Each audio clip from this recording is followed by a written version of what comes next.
Hello viewers, আসসালামু আলাইকুম। আমরা বাণিজ্য মেলায় আসছি। তো আজকে বাণিজ্য মেলার লাস্ট ডে, আর হয়তো বা হবে না।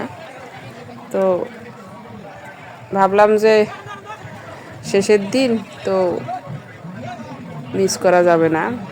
আবদুল্লাও খুব জেদ করতেছে, তো আসলাম। তো আবদুল্লাহ আসলে এখানে ফুচকা খাবে। অবশ্যই এখানকার ফুচকাগুলো ভালোই, রেডিমেড ফুচকা না, হাতে তৈরি ফুচকা। তো ও এত পরিমাণে ফুচকা খায় ছোট মানুষ হিসাবে। দেখেন, খুব দ্রুত টকগুলো নিচ্ছে, আবার ফুচকাগুলো খাচ্ছে। এক প্লেট ফুচকাও খুব সেকেন্ডই খেয়ে ফেলে, আমাকেও খেতে দেয় না। ওই দেখেন, টকগুলো সব খাইলো। খুব ভালো খাচ্ছে। ওর বাবা আর আমি পাশেই বসে আছি, আর আমরা অবাক হয়ে দেখতেছি ওর খাওয়া।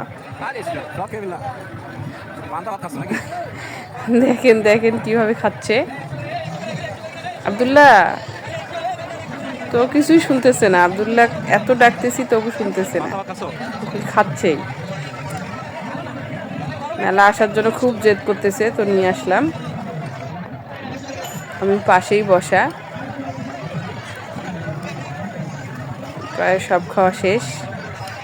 তো আব্দুল্লাহর জন্য সবাই দোয়া করবেন, ওর জন্য ভালো থাকে। ওর পরীক্ষার সামনে নিয়ে আসতে চাইনি, তারপর ওর জেদ অনেক যে ও যাবেই বাণিজ্য মেলা, তাই নিয়ে আসলাম। ভালো থাকবেন সবাই। আসসালামু আলাইকুম।